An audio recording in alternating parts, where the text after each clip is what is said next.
Colossenses capítulo 4, versículo de número 14. Colossenses 4, 14. Amém. Glória a Deus. Nós vamos ler outros versículos, tá bom? Para começo, Colossenses 4, 14, depois eu indico outro versículo. Diz assim: saúda-vos Lucas, o médico amado, e Demas. Saúda-vos Lucas, o médico amado, e Demas. Amém? Agora você vai voltar a sua Bíblia lá para o Antigo Testamento, no livro de 1 Reis, capítulo de número 19, e versículo de número 19. 1 Reis, capítulo 19, versículo 19, que diz: assim partiu Elias dali e achou a Eliseu, filho de Safate, que andava lavrando com 12 juntas de bois adiante dele. Ele estava com a 12ª, portanto, na última posição. Elias passou por ele e lançou a sua capa sobre ele. Então deixou Eliseu os bois, correu após Elias e disse: deixa-me beijar a meu pai e a minha mãe, e então te seguirei. Respondeu-lhe Elias: vai e volta, o que te fiz eu? Assim Eliseu o deixou e voltou, tomou as juntas de boi e os matou. Com os aparelhos dos bois cozeu a carne e deu ao povo e comeu. Então se levantou e seguiu a Elias e o servia. Muito bem. Existe uma diferença muito grande entre esses dois personagens. Quais? Demas e Eliseu. Uma diferença que se dá não apenas no tempo. Nós temos aqui pelo menos uns 800 anos de distância entre este personagem Eliseu e o Demas.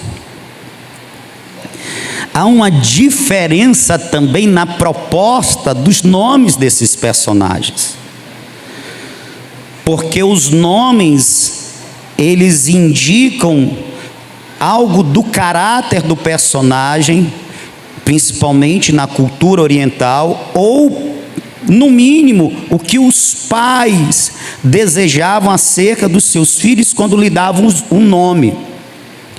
Por exemplo, o nome Demas é um diminutivo, é o nome grego diminutivo de Demétrio, que por sua vez significa servo da deusa Deméter, a deusa da agricultura.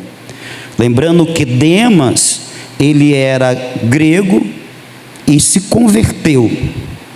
Diferente do nome Eliseu, que é um nome hebraico, significa Deus é salvação. Existe uma diferença entre eles no que diz respeito a tempo, no que diz respeito à sociedade, à cultura, ao nome, mas existe uma coincidência entre eles que nós devemos atentar. Qual é? Os dois foram chamados por Deus e exerceram ministério, serviram a Deus. Não é à toa que o texto aqui diz que depois de comer, o Eliseu passou a seguir Elias e o servia. Elias era o profeta de Deus então. E Demas é citado em Colossenses 4,14 como um dos integrantes da equipe missionária do apóstolo Paulo. Eles tinham isso em comum, eram servos de Deus, apesar da diferença do tempo e espaço, cultura, mas eles eram servos de Deus. Eliseu começou a servir a Deus sendo discípulo de Elias. Demas começou a servir a Deus sendo discípulo de Paulo. O nome Eliseu vai se repetir várias vezes nas Escrituras, inclusive no Novo Testamento. Demas é citado apenas 3 vezes. Uma delas em Colossenses 4,14, a segunda é em Filemão, versículo 24. De novo Paulo cita Demas como, e aqui em Filemão Paulo chama Demas como um dos cooperadores, um dos que estava auxiliando ele nas missões que ele realizara. Filemão, versículo 24. Demas é chamado de cooperador, portanto, um servo de Deus. Todavia, as semelhanças são muito poucas e as diferenças gritantes. Entre as semelhanças, eles tiveram modelos para seguir, inspiradores. Já pensou, irmãos? Você acompanhar de perto Elias, o profeta do fogo, profeta que orava e o fogo descia do céu, irmão. Jesus, você já pensou você acompanhar Elias, aquele homem de oração, de ousadia, que enfrentou 850 profetas do caspiroto daquela época, que era Baal e Azera? Você já pensou, a exemplo de Demas, você caminhar com o apóstolo Paulo em missões? Passar pelas cidades que Paulo passou, acompanhar o ministério do apóstolo Paulo, estar ali para ajudar ele, aprender com ele, vendo ele realizar a obra na prática, porque era assim que os cooperadores aprendiam. Já pensou você presenciar o apóstolo Paulo não podendo atender a demanda em Éfeso e encaminhar os seus aventais e os seus lenços, dizendo: eu não posso estar, mas leva na fé, porque ao tocar os enfermos eles serão curados, e quem tiver endemoniados eles serão libertos. E isso aconteceu. Você imagina estar acompanhando o ministério desses homens, sendo influenciados diretamente por esses homens?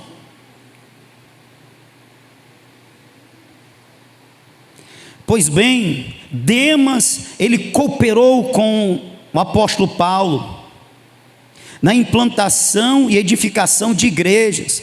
Os cooperadores, depois que as igrejas eram implantadas, eles faziam muito aquele papel de irem sob direção do apóstolo, para estarem e ficarem um período na igreja local, ensinando, edificando aquela igreja, observando as necessidades da igreja e levando ao apóstolo Paulo: olha, a igreja está tendo carência desse tipo de instrução, desse conhecimento, existe necessidade, a igreja é nova, ela não conhece sobre determinado assunto. E o apóstolo Paulo, que passou boa parte de seu tempo em prisões, ele escrevia as suas epístolas, Inclusive, a epístola de Filemão e a epístola de Colossenses foi uma das cartas do apóstolo Paulo em prisões, na qual ele menciona Demas como seu cooperador. Então Demas, ele experimentou das maravilhas celestiais na terra, ao ver como Deus usava o apóstolo Paulo, e não apenas ver, ele também foi usado pelo Espírito de Deus na edificação do corpo de Cristo. Um servo. É claro que como servo naqueles tempos, Demas passou por aflições, por lutas, por privações. Lembra do que disse o apóstolo Paulo? Muitas vigílias, muitos perigos, perigos dos de fora, perigos dos de dentro, naufrágios, fome. Paulo não passava isso sozinho, ele passava com a equipe dele. Demas provou das agruras, das lutas que passa todo aquele que se dispõe a servir ao Senhor. Ele viveu isso, experimentou os gozos peculiares daqueles que buscam, ou daqueles que se lançam ao chamado divino. Todavia, preste atenção, quem está me ouvindo, diga amém. Amém.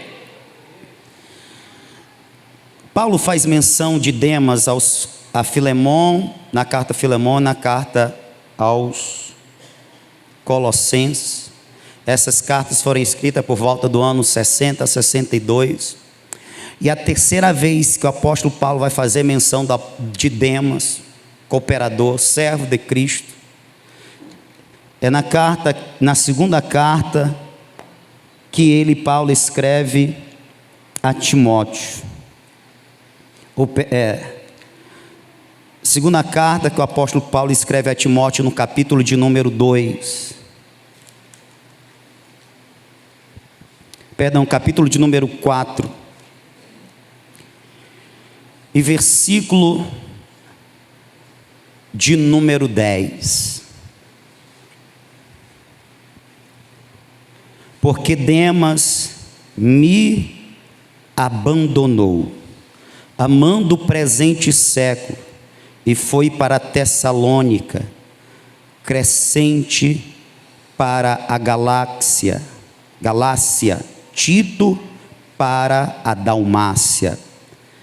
Vou repetir o início do versículo 10. Porque Demas me abandonou amando o presente século e foi para Tessalônica. É a terceira menção de Demas. E conhecendo que a carta escrita a Timóteo, a segunda carta, foi por volta do ano 64, 65 depois de Cristo, ou seja, 2 anos depois da carta a Filemão e a carta aos Colossenses, nós temos aqui uma verdade. Qual verdade? Demas esteve um tempo inspirado, animado, devotado, dedicado. Teve um tempo que ele sacrificou, que ele mudou a sua vida, seu comportamento, sua rotina, tudo para viver as missões com o apóstolo Paulo. E por isso ele sofreu, mas ele também se regozijou na alegria, no mover do Espírito de Deus ao usar o seu povo. Ele teve tristeza, mas teve gozos que só tem aquele que se lança na obra de Deus. Todavia, algo aconteceu com Demas, que ele abandonou tudo que ele vivenciou, tudo que ele experimentou, tudo que um dia ele viveu no Evangelho, ele desistiu. E Paulo declara que isto aconteceu porque Demas amou o presente século. Houve um momento na caminhada de Demas, que ele estava do lado do apóstolo Paulo, mas chegou Satanás com pensamentos diferentes. Chegou Satanás seduzindo Demas, tentando convencer Demas que existia uma outra vida, que existia uma outra forma de se viver, que poderia ser mais prazerosa. E assim como Satanás apresentou a Jesus na tentação as riquezas do mundo e disse: tudo isso eu te darei se prostrado me adorares, algo parecido, semelhante a isso, Satanás propôs para Demas, e Demas foi seduzido. E assim como Eva, a partir da fala da serpente, da sedução da serpente, ela passou a olhar com um olhar diferente para o fruto que não se podia comer, e aquele fruto, a partir daquela fala, passou a ser visto e desejado, pois até então não era, para Demas. A partir dessas tentações que o texto não diz, mas a gente sabe pelo resultado que houve sim tentações semelhantes à de Eva, semelhantes à de Cristo, que Demas passou, só que ele não foi tão forte como Cristo, ele foi fraco como Eva, e ele se deixou seduzir. E Demas, seduzido e atraído pelo que o mundo pode propor. E olha que interessante, Paulo não está falando de pecado de ordem sexual. Não. Ele está falando das coisas deste século, do presente século, que muito tem a ver com o que Jesus disse em Lucas. Eu queria que você abrisse a sua Bíblia em Lucas, capítulo de número 8. Jesus já havia alertado a sua igreja quanto a este perigo das coisas que não são pecado, mas podem se tornar pecado ao tirar, sugar a disposição do servo de servir. Lucas capítulo de número 8, versículo de número 7. Parábola da semente, versículo 7 diz: outra caiu entre espinhos, e crescendo com ela os espinhos, a sufocaram. No versículo de número 14, Jesus vai dizer o que são esses espinhos. Espinhos que sufocam a semente, a palavra, e torna a palavra infrutífera na vida daquele que a ouve. E se a palavra não frutifica na vida daquele que a ouve, este que a ouve morre. A semelhança de Demas. Versículo 14: o que caiu entre espinhos são os que ouviram, e com o passar dos dias são sufocados com os cuidados. Não está falando de pecado. Os cuidados, riquezas e deleites da vida, e seus frutos não chegam a amadurecer. Jesus está falando que há aqueles que ouvem a palavra, mas as pessoas estão tão ocupadas com as coisas desta vida, com muito trabalhar, com muito conquistar, com muito prosperar, com o sucesso segundo o padrão e o modelo mundano de sucesso, os deleites eu preciso ter para poder desfrutar, as riquezas, que os frutos que a palavra propõe gerar na vida do indivíduo, esses frutos não chegam a amadurecer. Jesus fala de algo que acontece como um bloqueio. Há pessoas que aceitam a proposta do Evangelho para a salvação, mas não aceitam a proposta do Evangelho para uma mudança radical de vida, porque elas estão muito agarradas às coisas do presente século, a sua mente, o seu coração, e por isso a disposição do seu ser. E o que propõe o Evangelho não entra, não inspira, não motiva, não empolga. O Evangelho não frutifica nessa vida. Agora, olha que interessante, no caso de Demas, o Demas ele chega a frutificar. O Demas ele chega a ter uma mudança radical, mas em um dado momento ele baixou a guarda, ele deixou de vigiar, ele deixou de ouvir mais Deus, o Evangelho, para ouvir mais as tentações do diabo. E essa foi a decadência, a ruína de Demas.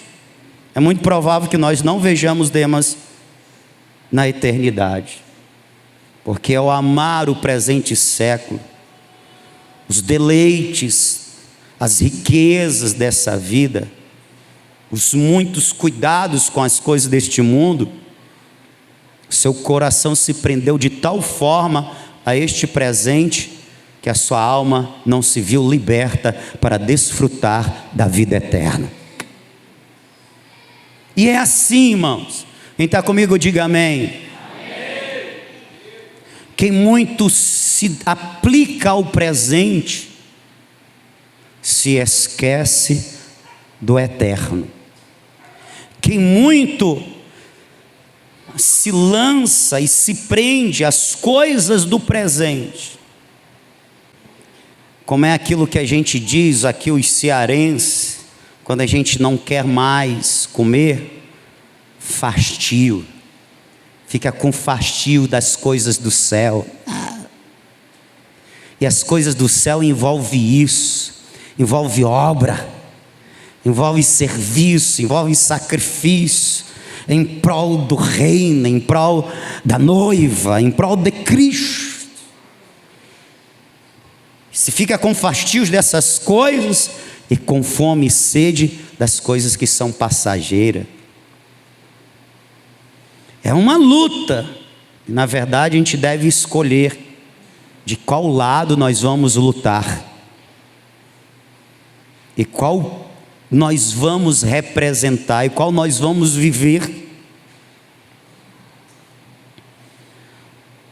Demas foi vencido, foi derrotado, e Demas está nas Escrituras como exemplo a não seguir.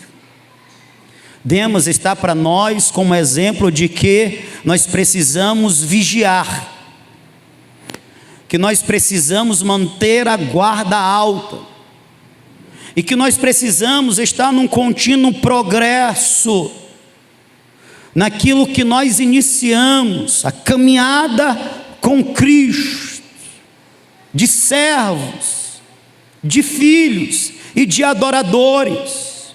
É olhar para trás não com desejo de regressar, mas como uma lembrança daquilo que se passou e que está no passado e que não faz parte mais dos meus propósitos, das minhas intenções, que não está mais no meu coração, porque o rumo seguindo para o alto,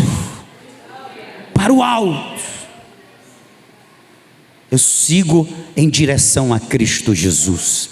O meu modelo é Jesus Cristo.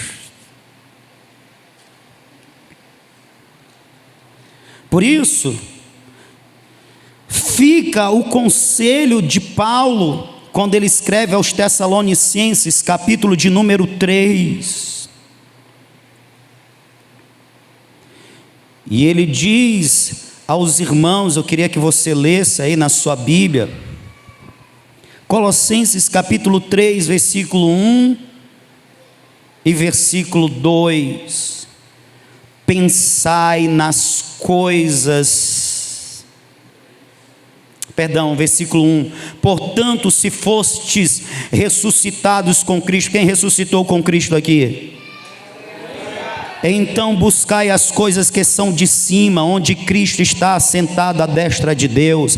Pensai nas coisas que são de cima e não nas que são da terra, pois morrestes e a vossa vida está oculta em Cristo e em Deus. Olhe para Jesus, siga Jesus, pense nas coisas do alto, pense nas coisas do alto que tem se revelado na terra, pense nas coisas do alto que tem se revelado a ti, viva isso intensamente, se lance a esse chamado, a essa proposta divina e se regozije nisso.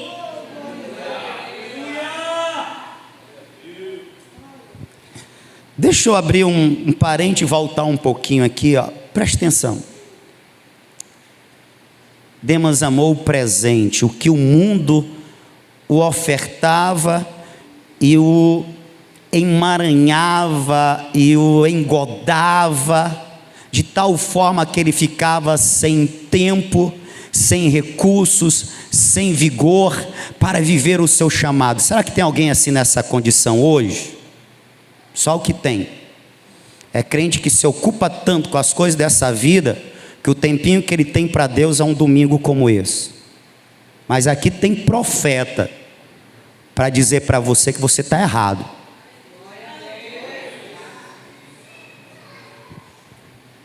Isso é muito pouco, principalmente se comparado ao tudo que ele nos deu na cruz. Eu estou usando Demas, que cooperava, ele fazia viagem, ele mudou a vida, você entende isso? Viajava de uma cidade a outra, ele viveu intensamente o servir a Deus. Agora, você sabia que é uma das estratégias do diabo para ocupar o nosso tempo? E é lógico, eu tenho que ter muito cuidado ao falar isso, e eu vou falar isso chamando vocês para moderação. Mas uma das estratégias que o diabo usa para sugar as energias e o tempo do crente, para que ele se torne negligente e não se envolva no serviço, é o dar para ele muito trabalho. Pastor, me mostra na Bíblia. Eu poderia citar Salomão, quando ele diz que o muito trabalhar é uma vaidade, ou seja, é algo fútil, onde o homem não vai encontrar a paz, o gozo, a realização. Mas deixa eu citar outro texto aqui. Abra sua Bíblia aí, Êxodo, capítulo de número 5, irmão, capítulo de número 5. No capítulo de número 5, nós temos Moisés. Deixa eu já adiantar um negócio aqui para vocês. Moisés vai a Faraó, como diz o Senhor, e anuncia: Faraó, o Senhor, o Deus de Israel, me enviou a ti para lhe comunicar que deixe o povo dele ir até o deserto, caminho de 3 dias, para servi-lo no deserto, cultuá-lo. Capítulo 5, versículo 1. Versículo 3. Aí vem a resposta de Faraó, né? Quem é o Senhor? Nunca ouvi falar desse Senhor. E eu não vou deixar, não. Em outras palavras, Faraó estava dizendo assim: eu não tenho consideração por esse Deus, eu nem conheço. Quem é esse Deus aí? Vou deixar não. Que história é essa? Faraó já pegou, ó, eles irem caminho, deserto, 3 dias, não volta nunca mais, meu irmão. Deixo nada. Agora, olha na sequência, versículo de número 6. Naquele mesmo dia, Faraó deu ordem aos exatores do povo e aos seus oficiais: daqui em diante não torneis a dar palha ao povo, preste atenção, para fazer tijolos, como fizeste ontem e anteontem. Vão eles mesmos e colham palha para si, mas exigireis deles a mesma quantidade de tijolos que dantes faziam, nada diminuireis dela. Estes estão ociosos. É por isso, olha aqui o capeta falando na boca de Faraó, seu representante. É por isso que clamam dizendo: vamos, sacrifiquemos ao nosso Deus. Pegou aí a visão, crente? Não deixa o capeta roubar essa palavra de você, não. A sacada de Faraó, sabe qual foi? Esse povo está falando em servir a Deus, porque eles têm tempo sobrando.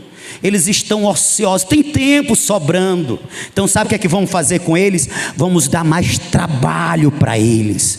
Vamos empurrar eles em mais trabalho, para que eles não tenham tempo, para que eles não tenham vigor, para que eles estejam tão cansados que eles nem pensem em servir a Deus, em querer adorar a Deus. Estratégia do diabo para neutralizar o adorador, estratégia do diabo para impedir que os adoradores sirvam ao Deus vivo, que é: bote ele para trabalhar, mais trabalho, e vai falando para ele que com mais trabalho ele vai ter mais dinheiro, ele vai ter mais recurso, ele vai poder comprar aquilo que ele tanto deseja para ele, para a família dele, ele vai poder dar uma vida melhor para a família dele, ele vai poder ter aquilo que ele quer, mais trabalho. Então vai, crente, trabalha mais e mais e mais, e aí você vai ter aquela boa desculpa: eu estou cansado,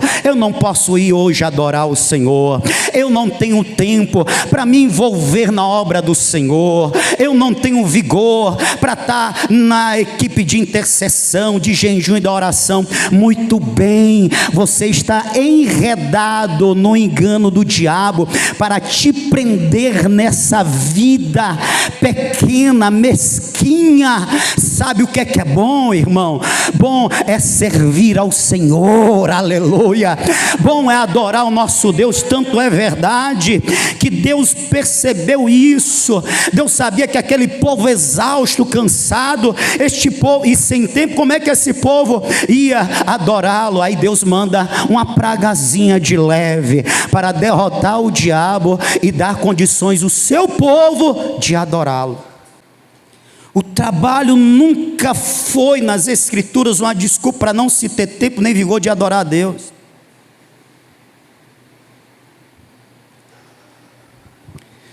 Porque desde lá do jardim, quando a gente vai lá para Gênesis, capítulo 2, 3, Deus cria o ser humano, faz um jardim, coloca ele lá e dá uma missão ao ser humano. Depois do crescer e se multiplicar, é para ele cuidar do jardim. Isso é trabalho. E como é uma ordem divina, ele está trabalhando no jardim, e ele está trabalhando para Deus, ele está servindo a Deus. Quem pegou, diga amém. Amém. Porque foi Deus quem deu, então ao trabalhar no jardim, ele também está servindo a Deus. Amém? Amém.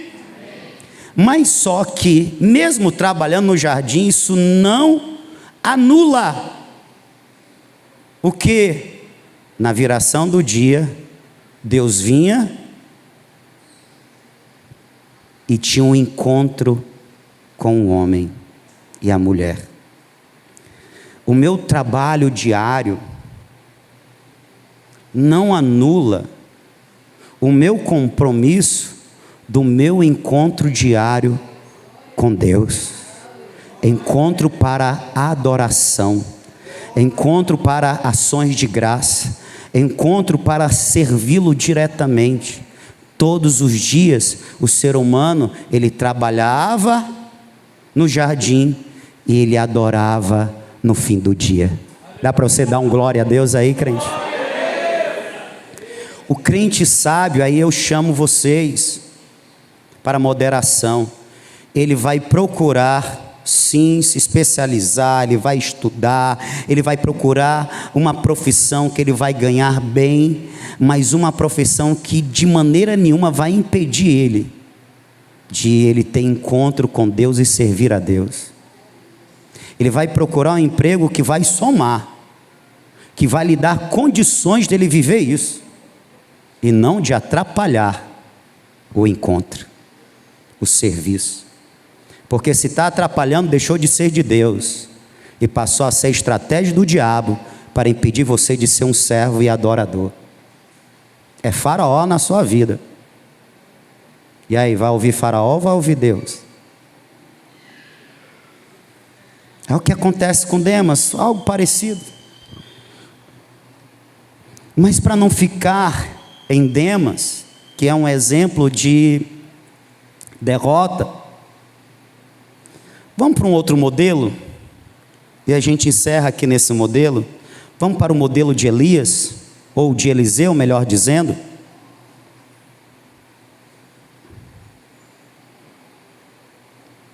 E é lógico, quando eu falo modelo de Eliseu, eu estou lhe chamando para esse modelo. Vem, crente. Ao invés de olhar para Demas e seguir o exemplo de Demas, não, segue, vamos seguir outro. Te proponho o exemplo de Eliseu. Versículo 19 diz: partiu, pois, Elias dali e achou Eliseu, filho de Safate, que andava lavrando com 12 juntas de boi diante dele, e ele estava com a 12ª. Elias passou por ele e lançou a sua capa sobre ele. Então ele deixou os bois e correu após Elias e disse: deixa-me beijar meu pai e a minha mãe, então te seguirei. E ele lhe disse: vai e volta, porque te tenho eu feito.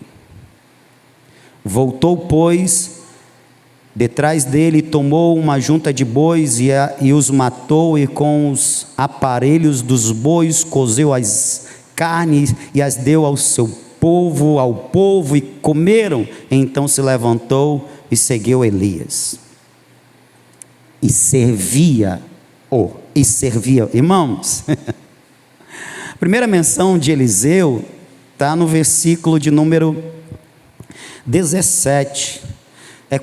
16, é quando Deus diz para Elias: Elias, eu sei que você está aí vivendo uma crise ministerial, existencial, mas eu quero te dizer que eu sou contigo. E você pensa estar só, não está. Eu estou contigo, ainda tem mais um bocado aí, 7.000 que, sabe, se inspiraram em você, rapaz, e por isso não se prostraram a Baal. Seu ministério foi frutífero. Faça o seguinte: levanta e volta pelo mesmo caminho, vai fazer a obra. Porque o Elias está pedindo o quê? Eu quero é morrer, eu não quero negócio de servir, eu quero é ir para a glória, estou cansado. Não, você não vai para a glória agora, você ainda vai trabalhar. Agora faz o seguinte: volta e você vai ungir o rei Azael e vai ungir Eliseu no teu lugar. É quando Eliseu é mencionado. Eliseu é mencionado como aquele que será o sucessor de Elias. E Elias desceu do monte do encontro renovado. O caba chegou lá para baixo: eu quero morrer, deprimido, eu quero morrer. Ele desceu, irmão, sabe assim, o crente quando tem um encontro renovador com o Senhor, desceu: eu quero é viver, aleluia, quero servir o Senhor, estou cheinho aqui, estou cheinho. Aí ele foi logo no Eliseu, procurou Eliseu, encontrou Eliseu estava trabalhando, trabalho normal, agricultor que era. Pegou a capa aí, sabe, eu acho bonito essas coisas assim diferentes das escrituras, né? Sem muita formalidade, é um negócio pegou a capa aqui e fez: parece que eu vejo aqui, é complemento meu. Receba. Só que ele nem precisou falar, só pegou a capa dele aqui. Meu irmão, quando a capa caiu em Eliseu, meu irmão, mudou mente, mudou coração, mudou propósito, mudou disposição, mudou a vida. Eliseu é tomado pelo mesmo desejo insaciável de viver para a glória do Deus de Israel. E quando ele diz: deixa eu me despedir do meu pai e da minha mãe, ele diz assim: peraí, profeta, peraí, eu já entendi, essa vida aqui de trabalho secular, Deus me chamou para algo maior. Então sabe o que é que eu vou fazer? Eu vou pegar os meus instrumentos de trabalho que marcam, que caracterizam a minha vida até hoje, e vou fazer, sabe o que? Eu vou sacrificar ao Senhor. Ele mata os bois, pega a carroça, quebra, faz de lenha, faz um assado, faz um cozido, chama os pais, chama a família, dá uma festa, a família não entende, um pergunta para o outro: o que é que está acontecendo, o que é que deu em Eliseu? Aí Eliseu pede uma oportunidade e diz assim: ei meu povo, deixa eu dizer algo novo para vocês, eu não vou ser mais agricultor, não vou mais trabalhar na terra, Deus me chamou para trabalhar nos céus, trabalhar para os céus, trabalhar para os céus, trabalhar para o céu, estou deixando tudo, aqui é uma festa de despedida, agora eu vou viver plenamente, totalmente, exclusivamente para o Senhor. É festa de despedida. E foi uma festa de despedida, uma mudança radical de vida. Aconteceu com você? Tem que acontecer, irmão. Se a cruz não provocar em nós uma mudança radical de vida, a gente passou distante da cruz, a gente não passou, a gente não foi aos pés da cruz. E a partir de então, Eliseu, confundo o nome dos dois, ele tem uma mudança radical, e Eliseu é personagem de histórias impactantes. Ele vai servir Elias, ele vai ser auxiliar, vai ser o cooperador, como Demas foi de Paulo, Eliseu foi de Elias. No capítulo 2, para a gente resumir, no versículo 2 e 9, depois de seguir Elias, e Elias sabia que ia ser arrebatado, e ele disse: se Deus mandou eu ir a Gilgal, Eliseu, eu vou contigo. Agora mandou ir a Betel, mandou a Jericó, mandou atravessar o Jordão, e eu estou contigo, eu estou do seu lado. Porque Elias não queria falar, mas Eliseu já sabia. Ele está para ser assunto aos céus, e eu vou ser o seu sucessor. E eu não vou largar a mão dele, porque eu tenho um pedido a fazer o homem de Deus. Aí chega uma hora que Elias se incomoda: rapaz, esse cabra não vai largar a mão não, largar o pé. Diga, pede aí o que você quer. No versículo 9 do capítulo 2 de 2 Reis, tem um pedido de Eliseu: eu peço que me dê a porção dobrada do Espírito que está sobre você. Oh, era Eliseu dizendo: eu não quebrei aquela carroça à toa, eu não queimei aqueles boi à toa, eu sei o que eu quero, eu quero servir a Deus, e eu quero servir da melhor forma que Deus pode me usar. Eu quero porção dobrada. Em outras palavras, se Deus te usou de uma forma, eu quero ser usada de uma forma dobrada, eu quero ser usado por Deus. Tem esse coração, crente? Vamos ter esse coração, vamos olhar para o alto, desejar as coisas do alto, que nem Eliseu. Ao invés de pedirmos coisas terrenas que são passageiras, vamos pedir coisas dos céus que são eternas. Vamos pedir unção para sermos usados em Tejuçuoca, em Viçosa, e aonde o Senhor nos levar.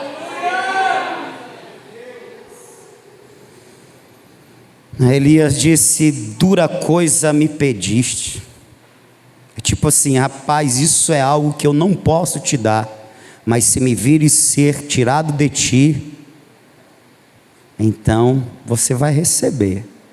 Aí é que ele não larga o pé de Elias. Eu estou contigo, para onde tu for, eu vou. E Elias atravessa o Jordão e pega a capa e faz. O Jordão se divide a dois, eles passam de pés enxutos. Do outro lado vem o redemoinho, vem a carroça e separa os dois e leva Elias embora. E o Elias deixa cair a sua capa, símbolo de autoridade, de unção, capacitação para servir como profeta do Senhor. Eliseu pega a capa, vai lá para o Jordão. Essa passagem é linda demais. Tira a capa, melhor, a capa já está na mão. Chega no Jordão, ele viu como Elias fez para passar para o lado de cá. Vamos ver se Deus está comigo, né? Vamos ver se Deus atendeu o meu pedido. Qual foi o pedido? Olha, isso que é pedido de crente, irmão. Tem crente que pede Ferrari, tem Eliseu que pede unção dobrada. Vamos ver se Deus atendeu o meu pedido.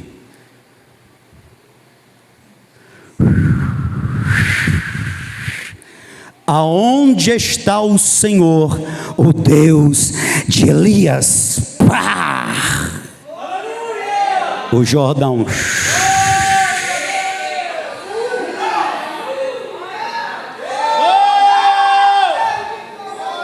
Deus quer levantar homens e mulheres que peçam coisas dos céus, que peçam para ser usados,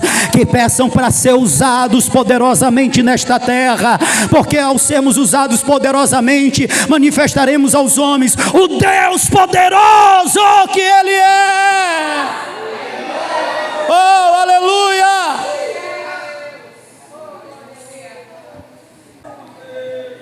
Pega isso, crente, ao invés de você estar dando ouvido aí ao caspiroto: meu filho, trabalha muito porque você vai ter mais, trabalha muito porque você vai ter coisas de mais valor, mas é tudo terreno, é passageiro. Irmão, se conforma com aquilo que é necessário para viver bem você e sua família.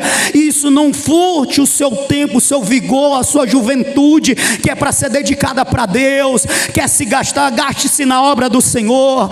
Quer se gastar, gaste-se na obra do Senhor, sirva ao Senhor, glorifique ao Senhor enquanto tu tem ânimo, enquanto tu tem força, enquanto tu tem vigor, enquanto tu tem juventude, enquanto tu tem vida. Se dedique, se entregue, faça, acumule tesouro nos céus.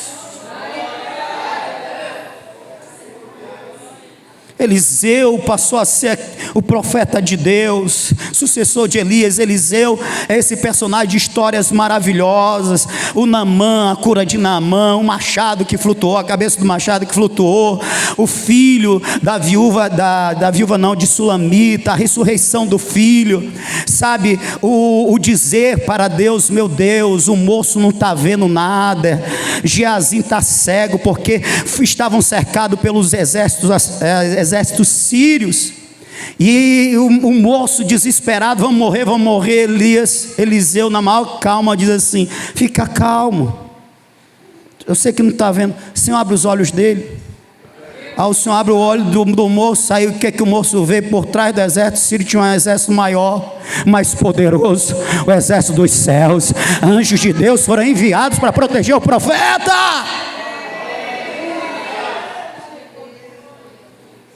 Eu não sei como terminou a vida de Demas, eu sei como terminou a de Eliseu. No seu leito ele profetiza para o rei, e na sua morte ele é enterrado, e acontece algo. O homem tinha tanta unção, irmão. 2 Reis, capítulo de número, só um instante, capítulo de número 2 Reis, capítulo de número 13, versículo de número 20, está escrito: depois morreu Eliseu e foi sepultado, e o sepultaram. Até depois de morto, irmão, o homem era usado por Deus. Os ossos dele Morreu, foi sepultado. Parece que não enterraram direito, mexeram lá. Eu sei que os ossos estavam expostos, a cova estava aberta. E aí estavam fazendo o enterro de outra pessoa. E os exércitos assírios cercaram o povo correu, o povo do velório saiu correndo, quem vinha trazendo o esquife jogou. Eu quero lá morrer, meu irmão. Jogaram o defunto, não é que o defunto caiu na cova de Eliseu. O corpo morto, ao tocar nos ossos ungidos, tornou a viver. Imagina o cabo. Aí quando houver alvoroço, todo mundo correndo, acho que ele levantou e correu também, né?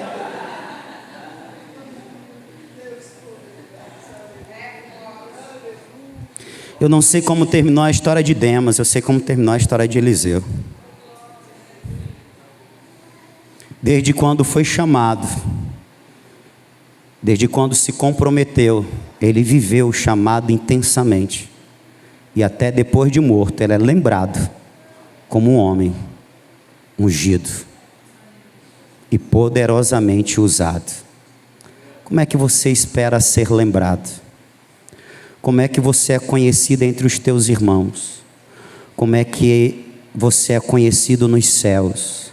Como é que você é conhecido no inferno? Qual é o legado que você vai deixar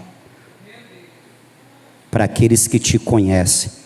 Demas deixou um legado negativo. Eliseu deixou um legado de glória, que nos inspira até nos dias de hoje, passado mais de 3.000 anos. Qual vai ser o seu legado? A quem você vai ouvir? Você pode ficar de pé? Você acha que é suficiente? Você acha que está dando o suficiente? Você acha que está fazendo o seu máximo? Eu digo para Deus, reflita nisso.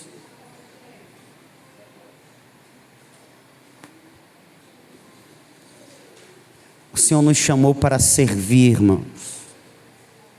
Eu venho falando sobre isso nos domingos.